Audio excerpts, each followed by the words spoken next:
बिस्मिल्लाहिर्रहमानिर्रहीम, अस्सलाम वालेकुम, welcome back to my channel guys. कैसे हैं आप सब? मैं उम्मीद करती हूँ आप सब लोग बिल्कुल ठीक ठाक होंगे। तो जनाब यहाँ पे मैं रख दिया पानी बॉयल होने के लिए। मैं आपके साथ जो है ना वो बहुत ही मज़े की जो है ना वो खीर की रेसिपी शेयर करने के लिए जा रही हूँ। और होममेड चीज़ों से ही बनाएंगे हम लोग खीर, यानी कि घर की चीज़ों से ही बनाएंगे। कोई हमने इसमें ख़ास जो है ना वो ज़्यादा जो है ना वो चीज़ों को ऐड नहीं करना। जो आपके घरों में ईज़िली अवेलेबल होती है चीज़ें, उन्हीं चीज़ों से हमने इसकी रेसिपी जो है ना वो रेडी करनी है और बहुत ही मज़े की खीर बन के रेडी होगी इंशाल्लाह ताला।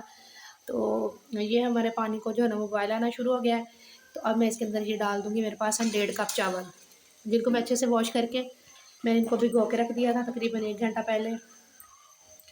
तो ये अच्छे से सॉफ्ट हो चुकी है। अगर आपके पास जो है ना वो छोटे चावल, जिनको हम लोग टोटा चावल कहते हैं, अगर वो हो तो आप उनको भिगो के रख दीजिएगा 1.5 घंटे के लिए। उसको फिर ज़्यादा मैश नहीं करना पड़ेगा, ज़्यादा मेहनत नहीं लगेगी, वो आपके जल्दी से हो जाएंगे। और मेरे पास अभी जो है ना वो अवेलेबल नहीं थे, तो इसलिए मैंने जो है ना वो ये यानी कि बड़े चावलों का ही यूज़ किया है।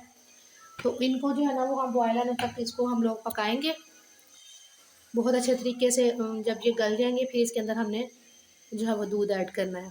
दूध की जो है ना वो क्वांटिटी आपने आपकी आप पे डिपेंड करता है, जितनी आप रखना चाहें आप रख सकते हैं, क्योंकि जितना ज़्यादा आप इसमें दूध ऐड करेंगे उतनी ही मज़े की आपकी खीर रेडी होगी। तो फिर चले चावलों को बॉयल आता है, थोड़ा से हमारे सॉफ्ट हो जाते हैं, तो फिर उसके बाद हम इसमें बाकी तमाम चीज़ों को ऐड करेंगे। तो ये देखें जनाब, हमारे चावल बहुत अच्छे तरीके से सॉफ्ट हो चुके हैं। इनको अब हम थोड़ा सा मैश कर लेते हैं मैशर की मदद से। हल्का सा इनको हम लोग मैश कर लेंगे ना, तो फिर इसके अंदर हमने उसके बाद दूध ऐड करना है। थोड़ा सा मैं इसको मैश कर लूँ। तो ये देखिए मैंने इनको हल्का हल्का सा मैश कर लिया। बाकी जो है वो ये हमारे दूध के साथ ही कुक हो जाएंगे, इनको मज़ीद मैश करने की ज़रूरत नहीं है।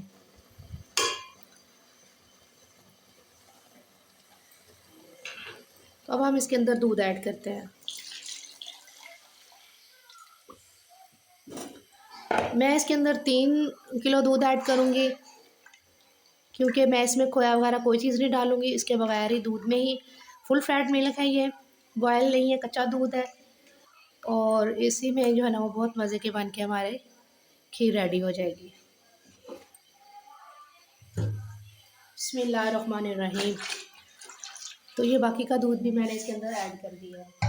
इसको अब हम बहुत अच्छे तरीके से लाइट सी फ्लेम पे, मीडियम सी फ्लेम पे हमने इसको पकाना है। ज़्यादा इसको जो है ना वो हमने हाई फ्लेम नहीं रखनी इसकी। तो बीच बीच में मैं आपको इसकी लुक दिखाती रहूँगी खीर की। तो ये देखिए इस स्टेज पे हमारी खीर आ चुकी है, तकरीबन गाढ़ी होने को करीब ही है। हम इसको बहुत सी मीडियम सी फ्लेम पे बना रहे हैं इसके, ताकि ये नीचे से लगे ना। खीर जो है ना वो मुँह में नीचे लग जाती होती है। तो यहाँ पे जो ना वो 2 सब्ज़ इलायचियों को खोल के मैंने इसके अंदर इसके ऐड कर दिया है, इसके बीज समेत और छिलके समेत इसको ऐड कीजिएगा। बहुत ज़बरदस्त इसकी खुशबू और इसका टेस्ट आएगा इसमें से। बाद में खाते हुए आप छिलका रिमूव करना चाहें तो आप वो कर सकते हैं। और साथ में जो है ना फ्यू ड्रॉप्स आपने केवड़ा एसेंस के ऐड कर देने हैं। मेरे पास केवड़ा एसेंस है, फ्यू ड्रॉप्स इसके ऐड कीजिएगा, क्योंकि ये बहुत स्ट्रॉन्ग होता है और इसका जो फ्लेवर है वो बहुत ज़्यादा, बस 2 ड्रॉप्स इसके इनफ होंगे इसमें। साथ में जो किनारों पे आपके दूध इस तरह से हो जाता है ना, स्टिक हो जाता है पकते पकते, उसको इस तरह से रिमूव करते रहिएगा। तो जनाब ये देखें यहाँ पे हमारी खीर बिल्कुल पक के रेडी हो चुकी है। कुछ ड्राई फ्रूट्स मैंने इसके अंदर ऐड किए हैं, जिसमें जो है वो किशमिश थी और कुछ था नारियल सा था। और इसके अलावा भी अगर आप कोई चीज़ें और ऐड करना चाहें तो आप कर सकते हैं, वो आपकी मर्ज़ी है। तो साथ में जो है ना वो मैंने इसमें जो है ना वो 1.5 कप चीनी का शामिल कर दिया है। आप अपने टेस्ट के अकॉर्डिंग जो है ना वो चीनी को एडजस्ट कर लीजिएगा। तो बस इसको थोड़ी देर और पकाएंगे, 2 से 4 मिनट, और हमारी खीर जो है बिल्कुल पक के रेडी हो चुकी है। आप इसको सर्व कर लीजिएगा। जब इसको हम लोग थोड़ा सा ठंडा करेंगे तो ये थोड़ी सी और गाढ़ी हो जाएगी। तो बहुत ही मज़े की, बहुत ही ज़बरदस्त खीर बन के रेडी हुई है। तो इस स्टेज पे जब मैंने फ्लेम ऑफ कर दिया, तो ये देखें इसको थोड़ा सा हम गार्निश कर लेते हैं नारियल से। तो ये देखें जनाब, ये है हमारी खीर की फाइनल लुक।